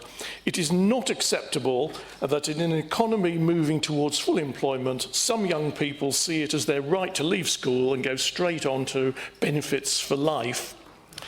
So I was delighted, Madam Mayor, to hear the Chancellor announce in his budget that those aged 18 to 21 will be able to join the new youth obligation that says they must either earn or they must learn. And I trust that Colchester Borough Council and its increasing number of contractors as we move towards a commissioning authority will be playing its full part in introducing many young people to a lifetime of work through the youth obligation introduced in this budget. And in terms of sticks and carrots, abolishing the automatic entitlement to housing benefit for 18 to 21-year-olds will surely persuade them to look seriously either at education or work. I think it was all great stuff in the budget. Some young people have quickly become accustomed to life on benefits, and you can see, Madam Mayor, how tempting it is not to work. But we must thank the TV companies who have made Benefit Streets and other similar TV programmes for showing us the true extent of this problem. And I think it just strengthens our resolve to ensure that the under-25s do get into work as quickly as possible, and the budget has done an excellent job in that regard. In the UK, 1% of the world's population is in the UK. We generate 4% of the world's income, and yet we pay out 7% of the world's welfare spending. Clearly, this disproportion cannot be allowed to go on. Therefore, I welcome the Chancellor's budget and its major aims to reduce welfare dependency and to get the under-25s into either education or work so that they have little opportunity to drift off into a life of benefits dependency. Thank you very much. Councillor Harris, please. Thank you, Madam Mayor. Follow that, if you like. I don't really agree. Well, I don't know where to start, really. I find that quite offensive, some of those remarks. However, I shall keep my remarks to what I was going to say, which is the third paragraph of this motion, Madam Mayor. The disproportional cuts to the under-25s is real, and it happens. I dealt with a family last week, Madam Mayor, with a family that is in between jobs, with young people just going to college and wanting to aspire to great things, things that Mr Willits doesn't seem to recognise, a family that aspires to want to do better for themselves, and there are lots of them. I'm humble enough to know that there are salt-of-the-earth people that I represent in my ward, and this is one such family, and I had to go and get for them and this is the growth under the Tory governments in the last 4 or 5 years, the growth of the food banks. Now, food banks, we all donated at the Christmas time, if you remember, and we put food into the food banks. I've used food banks for my residents at least a dozen times since then and nominated families for those when they were in real need by council support. And this is what this motion talks about, council mitigating the effects to those vulnerable people. I'd also talk about the welfare rights team that we have here in Colchester Borough Council. The welfare rights team, I believe, are exemplary, second to none. I forward a lot of stuff over to them where people are on low pay and struggling to make ends meet. And if it hadn't been for the welfare rights team, there are people that would not have made it through that without having to go on to benefits themselves, full benefits. So when you go on about a world I don't recognise, Councillor Willits, I'm sorry you and I are on different planets, and long may we be so. I'm supporting this, Madam Mayor, and I'm really supporting it because the mitigation that in third paragraph that Council takes will put a blanket around these people as much as we can to protect them from the worst excesses of this government. Thank you. Thank you very much. Councillor T. Young. Thank you, Madam Mayor. I must address a couple of the comments made by Councillors Jarvis and Willits before I get on to the main thrust of the motion. The idea that the Tories are the party of workers is an absolute joke, and proved today by publishing another union-bashing bill attacking workers' rights, as they always do. The Labour Party is the party of workers. The clue is in the name, the party of Labour. We didn't win the election. We didn't win the election for one simple reason, and that is we do have a problem with economic credibility. Let him speak, please. And the crass and outdated electoral system that we have in this country. 37% of the vote, over 50% of the seats, 24% of the popular vote of those who could vote. So don't come to me with, oh yes, we have a democratic mandate, because not under a fair reminder, electoral Councillor Young, to speak to the motion, I'm just addressing please. some of the points that you allowed, Madam Mayor. But of the points from the budget, Mr Osborne said he would introduce £12 billion worth of welfare cuts, and he fooled the electorate because he didn't tell us where they were coming from, and now we know. They are particularly coming from young people. A tax on young people, as Councillor Bourne has put in the motion. What have the Tories got against young people? I tell you there's a clue here. Amongst 18 to 34-year-old voters, Labour, Liberal Democrats and the Greens had a massive lead, They're being punished for not voting Tory. That's what's happening here. And Councillor Willits is absolutely wrong. This is going to increase child poverty, it's going to increase homelessness, it's going to increase inequality. Child poverty is up in this country.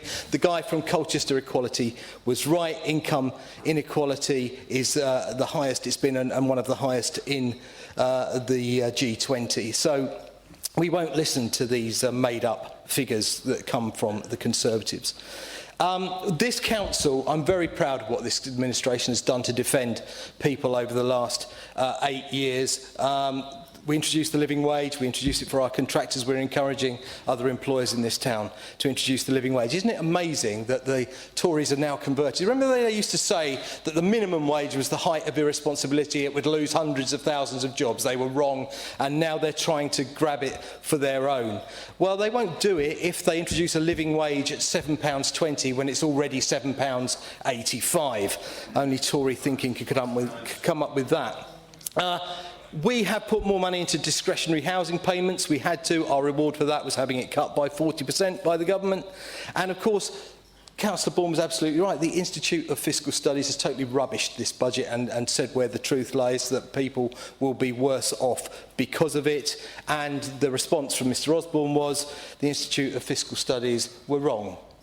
Highly respected, and of course when they agree with them they think they're right, but we know, because they've done the figures, they've done the number crunching, that they're absolutely right. Like Councillor Harris, I pay tribute to our welfare rights teams and officers in this council, in both Colchester Borough Council and Colchester Borough Homes. And I've spoken to them already about the impact of this budget, and we've already got the introduction of universal credit to come, of course, and they know they are going to be overloaded. I wonder what is wrong with people on that side of the chamber. Don't they have their constituents coming to them with these queries, with these complaints, with these life-changing decisions that have to be made as a result of the cuts that their government is making? And what do they say to them? They should at least try and help them and refer them to our brilliant welfare rights team. Because this will hurt people, this will make people homeless, this will make people have ill health, and I think that this budget sums up this government. It was an opportunist budget trying to trip up the opposition, not trying to help the working people of this country, and I urge you all to support this excellent motion. Thank you very much. I've got two more people on my list. I've got Councillor J Young, then Councillor Scott. Thank you, Madam Mayor. Working families on low income will pay the price for the gap between what George Osborne said and what his budget actually means. Tax credits are a work penalty which will hit 3 million families. The living wage is unravelling as it becomes clear it's nothing of the sort. It's just an increase in the minimum wage created by Labour, which the Tories opposed. A couple in full-time work with 2 children will gain $1,560 in salary, but lose $2,200 in tax credits, making them worse off. There was a precious little to tackle productivity, the output per worker. Productivity has been revised down next year and for 3 years after that. This should have been a budget to help people into work and make work pay. The long-term plan devised by George Osborne is simply about a house move from number 11 to number 10. We should not be hitting working families, reduce work incentives and push more children into poverty. You say that the Conservative government is a party of the workers.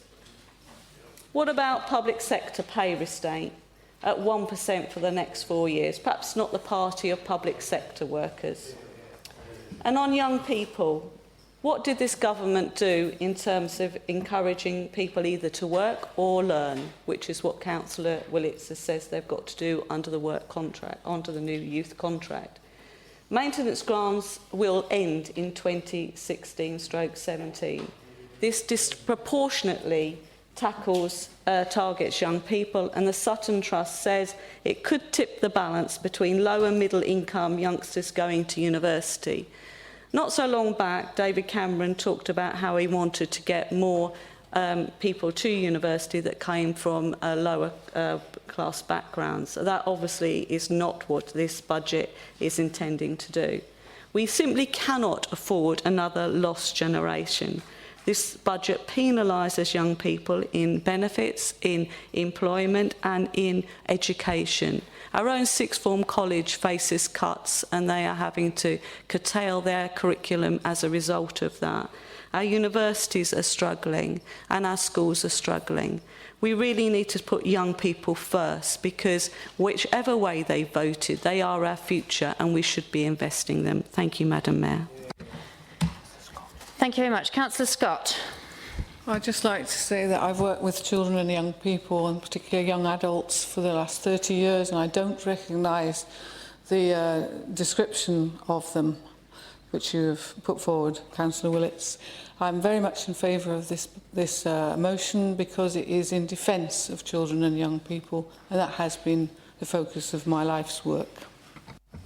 Thank you very much. I've got Councillor Oxford, please. Thank you, Madam Mayor. It's just a follow-up for Tim Young. We're our own group over here. We're not part of them. Okay?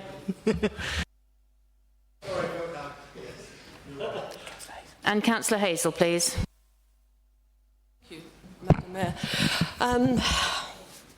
I feel motivated to speak, and I don't quite know how I'm going to get my points across. I cannot support this motion. I am a Conservative, And I believe we have to change the culture in this country.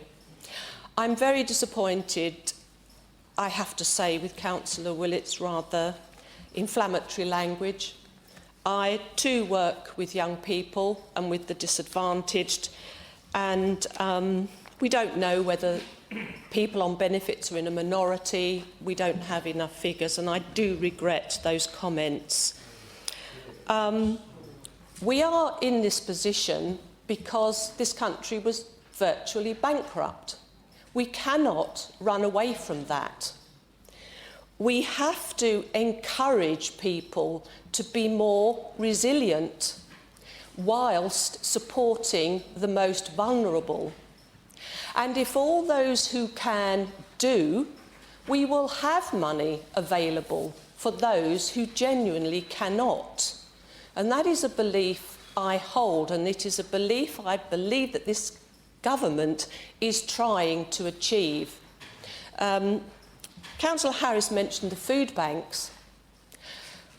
I would like to mention the hustings in May, when Sir Bob Russell was asked this question, all the candidates were asked this question, how shameful it was that the food banks existed. In my opinion, Sir Bob Russell gave the very best answer I had ever heard. And he said we should be grateful for food banks. We should be grateful that people are willing to give what they have to those who have not.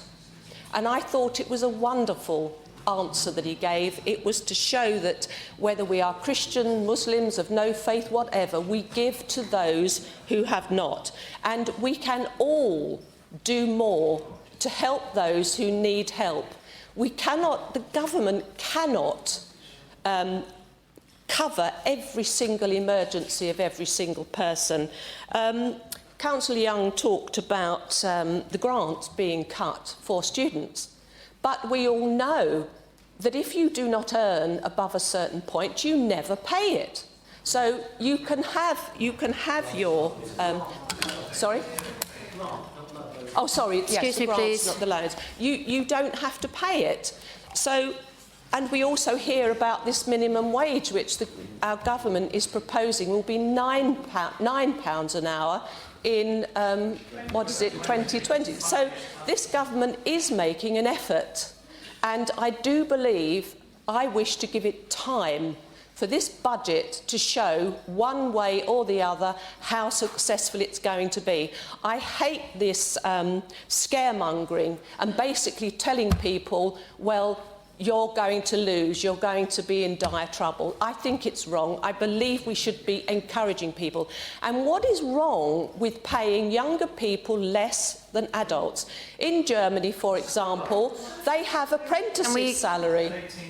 Yeah, they pay their apprentices less. Why do they pay them less? Because they are learning their trade or their profession. So again, I just think there is too much rhetoric and too much doom and gloom, and I want to see this government given the chance to put our country back where it was before the last government took over and bankrupted this country. Thank you, Madam.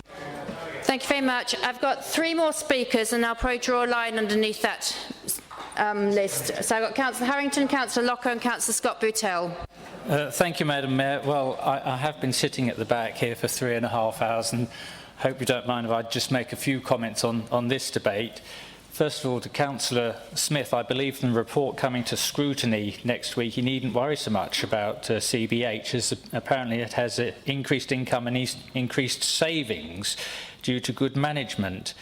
Councillor Peter Higgins, I'm sure you didn't mean to be quite as insensitive as you were about inheritance tax. My 2 parents both have Alzheimer's, aren't going to live very long. I'm so proud of what they did to build up a nest egg, and my brother, sister and I will be very grateful not to be taxed quite so heavily when they passed away. To Councillor Tim Young, of course, well, as expected, he claims that the Conservatives claiming to be the party of workers is a joke, as someone who has worked without a break for 34 years, Councillor Young, I think that your party would only have the intention of taxing me more and more and more.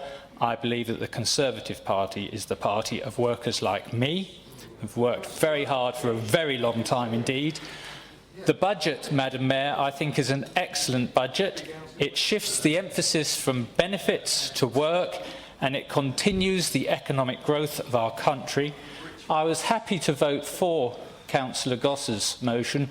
I will be voting against this motion. Thank you. Thank you very much. Councillor Locker. Yes, thank you, Madam Mayor. I was rather moved to speak on this motion by Councillor Hazel's remarks, as it happens. You know, as it happens, during my life, I have at various times lived on council estates in Lincolnshire after my parents divorced. I've seen my mother have too little to eat. I've known that was because she didn't have the support available to her at the time. This was when I was about 8 years old. I've been in environments of domestic violence. I've had an alcoholic stepfather who used to work for the DHSS. And interestingly enough, he used to show people how to fiddle their benefits, which he subsequently did himself. Now, like Councillor Hazel, I don't like inflammatory language on this particular topic because I think it tends to obscure the fact we're talking about individual human beings. Whilst I do think we need stronger communities, we do need to give younger people greater opportunities, I do resent this sort of all Tories are evil type of motion, you know, designed to catch us out, designed to sort of paint us in a bad light, designed to make us look as though we all think that the decisions that are being made in this budget are being done on purpose to crush the poor, to crush the disadvantaged. I think that's quite insulting. I'm not going to talk about why I'm a Conservative, because I don't think that covers the motion. I'm quite happy to do that in another forum. But I do understand what it's like to be in that situation. I do understand what it is like to have a very poor home life where it's difficult to escape from. And of course, I'm in public service to help other people who might be in that situation as well, 20, 30 years down the line. Now, I don't think socialism, I don't think Labour is the answer. I'll talk about that another time. But for those reasons, I'm going to oppose this motion. Thank you very much. Councillor Scott-Buttel. Thank you. I'm just trying to find my words here because I'm just sort of struggling really with what's being said about young people. I'm sort of 21, I'm in that age group. You know, you're talking about zero. I'm completely, I'm in support of this motion, mainly because you talk about getting people back into work, young people back into work. You're talking, I'm guessing that includes 0-hour contracts, you know, stuff, you know, I'm sorry, I'm just trying to get my words together. You're talking about 0-hour contracts that don't pay enough, or sometimes you don't know the hours you're going to get, and actually as a young person paying their way, you know, into society, paying their way through life, how can a young person afford that? They can't because they don't know the hours they're going to get, they don't know how much they're going to earn. I find that actually quite offensive, and actually you forget that some young people don't have the support to go into education, to go to find a job. They need something like, for example, the youth service at the townhouse. I know they used to do workshops on CV writing and help find education spots and job offers and helping prepare for interviews. That's gone. There's a lack of support there, helping disadvantaged young people find these opportunities. That's all I'd like to say. Thank you. Thank you very much. Councillor Bourne, would you like to sum up, please? Yes, indeed. Thank you, Madam Mayor. I told you it would be non-contentious. Thank you. Councillor Smith gave an excellent lecture on national government policy and the very complex implementation and the way that rolls out. Particularly for us, you know, we took on £75 million worth of debt with the self-financing regime that came in a few years ago, and we were allowed, said the government, to raise finances against our stock property. And now we're finding that we have to, with the new rules, we're going to have to sell some of that property stock. And with right to buy as well, that means that our stock is being depleted. And that means our borrowing headroom is depleted. and the 1% reduction in rents means that we don't collect as much revenue. So, Councillor Harrington, you're absolutely right. At the scrutiny panel was presented that Colchester Borough Homes have managed the accounts extremely well this year and have made some savings as we asked them to do. Goodness knows what that's going to look like now with the new budget. Our 30-year business plan is going to have to be revised, and our housing investment programme. Councillor Higgins said it was an assault on young adults. It is. You know, sometimes we use the word young people, and in our own minds we think of 16-year-olds. Well, we are, as Councillor Higgins said, we are talking about young adults. You know, most of us, when we were 25, have been at work for 7 years. Those people that went to university have still been at work. You know, you expect you're doing a job the same as the person next to you who may be 6 months older than you and receiving less pay if you're 24. Councillor Harris talked about protecting young people from the worst excesses of the Conservative government's policies. Absolutely. Now, that's what I believe I'm here to do. And the council, whether we like it or not, we are going to have to pick up the impact of the policies on the young and disadvantaged, because that's what local authorities do, and we have to change the way we work. And I suppose if you want to look at one of the positive outcomes of welfare, so-called welfare reforms, if you want to look at that, is that we have managed to get teams from different service areas and different organisations working together in a way on welfare reform that we never had before. Not sure that's a price worth paying for some of those disadvantaged and affected by those so-called welfare reforms. We have managed to tighten up our procedures and have a lot more knowledge, broader skills across organisations and service areas than we ever had before. Councillor Young mentioned the £12 billion of welfare cuts, a heinous attack on young people. We were rewarded, he reminded us, with 43% reduction in DHP this year. You know, we do something really well, we receive something extra, an extra £40,000 last year for using up our funds really, really well, and we get rewarded with 43% reduction in discretionary housing payments this year. Now, that discretionary housing payments are paid to people who are the most disadvantaged. Cut. That was before we had the budget. Councillor Locker makes a point the government aren't trying to crush the poor. Well, they're doing a pretty good job of it, if that wasn't their intention. But the impact is on the disadvantaged, the young, the old, and those groups of people that Councillor Willits likes to talk about. Councillor Willits talks about skill shortage. We are a university town, and you can't have it both ways, Councillor Willits. You can't praise the withdrawal of housing benefit for 18 to 21-year-olds, which I find incredible, because it will force them to go to work or get an education, when those young people who may have wanted to have got an education through university may have already been put off by the tuition fees. And if that wasn't enough, the fact that the student maintenance grant is now going to be converted into a student loan on top of the tuition fees is, I don't understand how that fits with aspiration. Yeah, this kills aspiration. But it's okay to aspire if you come from a background and have the privilege and the support of your family. But it's okay to perspire if you are 18 to 21 and you have your housing benefits cut. You're not allowed to access those benefits anymore. Make work pay, make young people pay. What on earth did young people ever do to this council and the Conservative Party?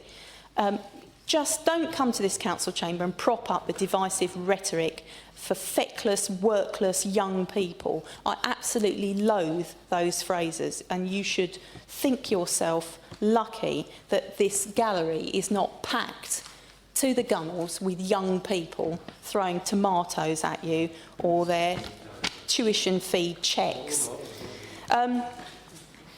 Councillor Scott rises to the defence of young people. Well, that's something we should do. We rise to the defence of those people who are most impacted by the evils of society.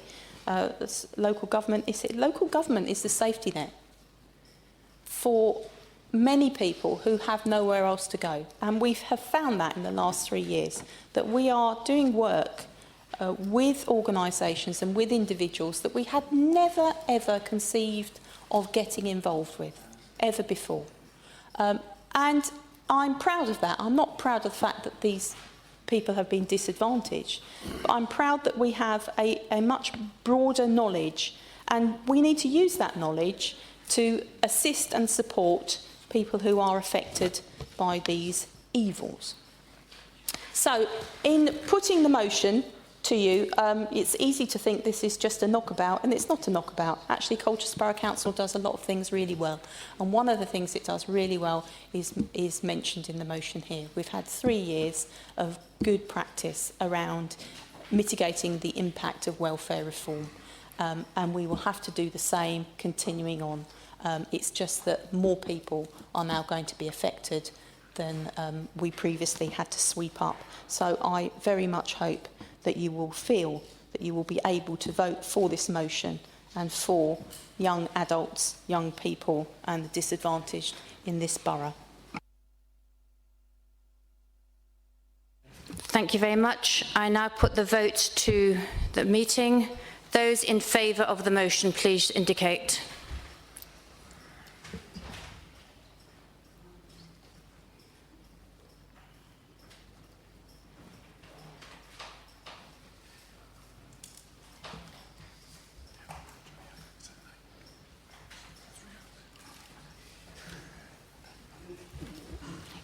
Those against?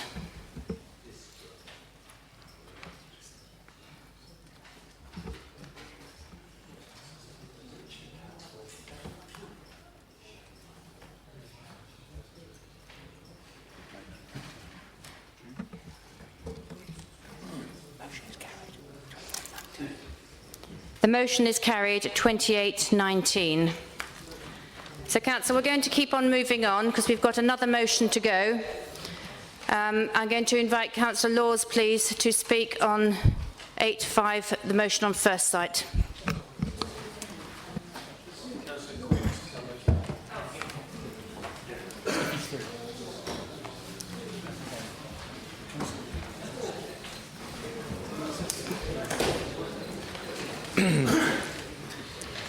Okay, Councillor Laws, if you'd like to put the motion, please. Thank you, Madam Mayor. I move that the motion on first sight, the details of which are at page 4 of the supplementary information for this meeting, be approved and adopted. We have some outstanding cultural facilities in Colchester. We have the Mercury Theatre, the Arts Centre, the Minories. We have other wonderful facilities, but these don't come about through luck. We make this luck. We decide to invest public monies into these great institutions. And the same is the case with First Sight. Money from this chamber, money from our good friends at Essex County Council and other national organisations make First Sight and the various other institutions I mentioned happen. But it's fair to say that First Sight did have a challenging birth, and I think it was in fact Madam Mayor at the relaunch party recently who said to me that all of the controversial buildings in Colchester that have stood the test of time had such challenging births, be it the Norman Castle or Jumbo. But what I got out of that evening, that party, was there were 2,000 people, many of you in this room, many officers of our borough council were there as well, many people from all walks of life who came together to say, actually, we can make this work. And through the leadership of Anthony Roberts, I believe we're going in the right direction. But because mistakes have been made in the past, we now do need to consider greater public representation on the Board of Trustees, and that is what this motion is about. I hope it's uncontentious. I think in the end, even the most ardent of critics will be proud of First Sight. I note that Citizen Russell himself was at the party on the night with a shandy in hand, and long may I look forward to seeing him there in the future. Thank you. Thank you very much. I now ask Councillor Hayes to put her main amendment, please. I move that the motion on first sight be approved and adopted subject to the main amendment, the details of which are at page 4 of the supplementary information. There is a big problem with first sight, and it's not very well understood. First Sight is actually a company incorporated for charitable purposes, and I looked on the Charity Commission website, and there are the figures for the last 3 years, and it's got a deficit. It's got quite a big deficit, an annual deficit.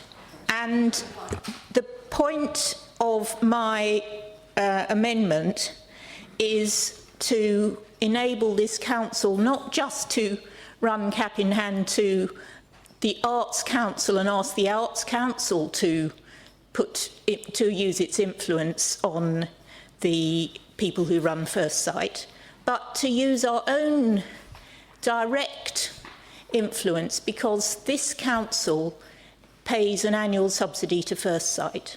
So why do we not, rather than have the rather vague notion of the level of local representation on the First Sight's board being increased, and I'm not sure what local means, instead of that, to say quite simply, as a council which invests annually in First Sight's budget, we think we should have somebody on the board who can then report back to us so we know better in the future exactly what is happening financially, in particular, during First Sight Board's decisions. And the model for that is actually the Mercury Theatre, where we do have a councillor who is on the board of the Mercury Theatre. It's an extremely successful organisation, and that is why I have mentioned the Mercury Theatre in my proposed amendment. And I think that this would be very beneficial both to the people of for the benefit of the people of Colchester's peace of mind, because the reason why there's such concern about First Sight is that unlike most arts charities, this one does actually impact the council of this borough financially, and that's the reason for the concern.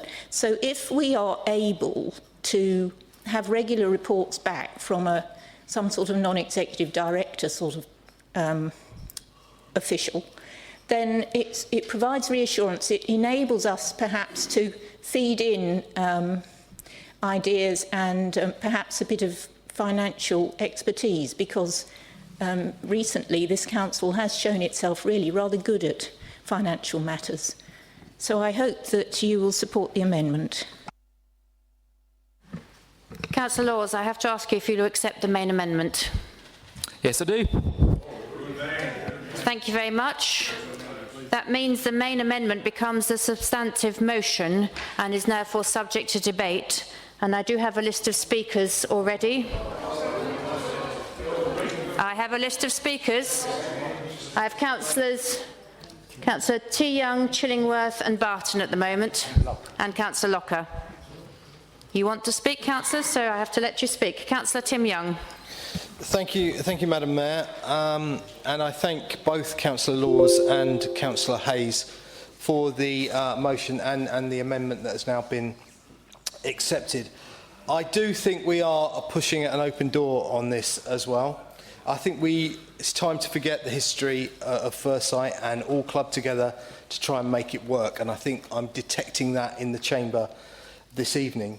Of course we should have had someone on the board of First Sight from day one. I don't know why it didn't happen, but I think the First Sight board at the time were resistant. I think the Arts Council weren't that bothered, but we should have insisted, and maybe that wouldn't have got into the trouble that they have got into if we'd have been represented and the County Council had also been represented. I had a meeting before this council meeting this afternoon with the new chair of the First Sight board, and it was a very encouraging and refreshing meeting.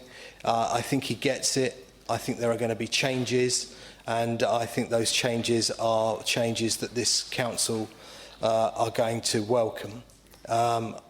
And there'll be changes in governance, changes in direction, changes in the way they deal with their finances, which is much needed. And to support what Councillor Bentley said earlier about Essex County Council. First Sight has been taking up a lot of my time over the last few months and taking up a lot of Councillor Hurst's time, who is my counterpart on the County Council. Meetings with the Arts Council, tripartite meetings with First Sight board members. And Councillor Hurst and I have been working in partnership to try and make this work, and working very productively, I'd like to think. And we do have to, I think the County Council and Colchester Borough Council are bringing the Arts Council way to a way of thinking how to make First Sight work. I think Anthony is doing an absolutely fantastic job at First Sight. I think that had cross-party support across the chamber. The relaunch party was magnificent, and long may he continue to do what he's good at. But he does need people around him to do what they're good at, sort out the finances. He can get people through the door, we know he can. And he can get exhibitions that the people of Colchester want to see. But there's long-standing financial problems as well, and there's governance issues that I'm pretty sure the new chair will sort out. I also pay tribute to County Council and Borough Council officers, especially Anne Hedges, who again put in lots and lots of hours over and beyond the call of duty to try and sort what is a difficult and complex situation out. First Sight does have its critics in the town, we've got to recognise that, but we need to start changing minds of people. I think the Mayor said at the relaunch party that there have been a number of buildings in Colchester that started off fairly unpopular and now have become very popular, and let's hope First Sight joins that list. I can reveal in my conversation with the new chair that he is very supportive of having representatives, councillors from both Colchester Borough Council and Essex County Council on the board. I think Essex County Council are going to put forward their portfolio holder as their representative on the board of First Sight, and I think I don't need any extra hours, but if we were minded to also imitate that, I understand the monitoring officer has okayed it, then we will put our portfolio holder and we will hold that to account. The board has not even been receiving regular financial reports. That is a board that has abdicated its responsibility. I'm sure there have been well-meaning people, but you need people with experience of governance, experience of finance. I think the new chair was talking about accountants that he knows, getting them on the board, and I think with that combination of good governance and the flair and leadership from Anthony Roberts, we can make First Sight a building and an organisation to be proud of. Thank you very much. Councillor Chillingworth. Thank you, Madam Mayor. I won't take long. It's getting late, but I'm very encouraged for what I've heard tonight. I've spoken in the past in this chamber about wishing to make this First Sight a success. And I do think tonight we are actually making progress. I welcome the motion. I welcome very much the amendment, because I'm sure it should be managed in the same way as the Mercury, and we must, as a council, have good representation on it. I am not always in agreement with Councillor Tim Young, but I am very encouraged to hear what he said tonight. I support the amended motion. Thank you. Thank you very much. Councillor Barton. Thank you, Madam Mayor. Yes, I just want to thank Councillor Laws for accepting the amendment, because we thought about it as a group, and we do fund First Sight, we fund the Mercury. So I just wanted to talk about being a board member for the Mercury with full voting rights. Now, I've been there over a year now, and it's very, I would say, advantageous for us. It's beneficial to the council, beneficial to the Mercury. And I just wanted to outline what the value is, really. I take a very active role in the management of the Mercury's affairs, and this ensures that I do have an immediate awareness of any financial or management issues that they have, any personnel problems, etc. So safeguarding, I feel, the council and the taxpayers' investment in the organisation. As a member, I was also asked to sit on the capital subcommittee, So I have input into that. For example, I was on the committee that selected appropriate consultants when they needed them for their latest venture, advising on grant applications, liaising with the planning department and the Mercury, so actually using the councillors' expertise to drive things forward. I have to do, as some of you know, but some won't because you're new councillors, a yearly report to the portfolio holder, so that then highlights any issues that I think that need dealing with, and you can all ensure that we're getting good value for money. And as I said, take an active part in the decision-making process. So overall, it is a beneficial relationship, and I can stand here and say to you absolutely that I have absolute confidence in the two people that are running, the main people that are running the organisation there. They're absolutely outstanding. So therefore, you know, I can tell you that because I'm there at the board meetings and I know exactly how they operate. And that's why the Mercury's thriving, basically. I've just got a comment from Steve Mannix, who is the chief executive there, who makes the point that a councillor on the board does signify to other funders and stakeholders the commitment of the local authority, and therefore this boosts confidence, particularly for new funders. So on that basis, what I'm saying is that all of this could be applied to First Sight, and then as we fund them, that could only be a positive development. So I'm hoping that everybody will be unanimous in supporting the amendment. Thank you. And Councillor Locker, please. Yes, thank you. I'd just like to reiterate a few points. I think firstly, in the last few months, what Anthony Roberts has done to First Sight he's taken a building which had no community and put a community back into it, and I think he's to be applauded for that. I have two very simple points. I think, first of all, I think we need to learn from what's happened to First Sight, which is if you build a building and you don't think about the community that's going to be in there first, it's going to fail. If you look at First Sight, you look at the Dome, big projects like that, but it also happens on a smaller scale. So I think when we look at projects like the Creative Business Centre, which are coming up, we need to bear that in mind. The second point I'd like to make is that I know that First Sight has got an awful lot of financial problems. Talking to Anthony, a lot of his time is spent sifting through the accounts, finding out something like £400,000 shortfalls going on per year. However, we do have an anomaly, which is that the council very rightly prides itself on paying the living wage to its suppliers and to its staff. But First Sight is not in a position to do that. It only pays the minimum wage to its gallery attendants. Now, I've met with Anthony Roberts to discuss this. I've been with him, with other people in the community, said, how can we help you do that? Now, obviously, his first priority is to get those holes in the finances fixed. And this is why I think it's great that the council now is starting to show that backing, that success that is happening. So thank you, Councillor Laws, for putting that forward. But I think Councillor Hayes is absolutely right. I think it needs to be a member of the council on that board, able to make sure those mistakes are not happening again, and something similar happening for future projects of that kind. Thank you very much. I'll ask Councillor Laws to sum up, please. Very happy to move to the vote. Thank you very much. All those in favour of the motion? It's unanimous, Madam Mayor. Unanimous. Thank you very much.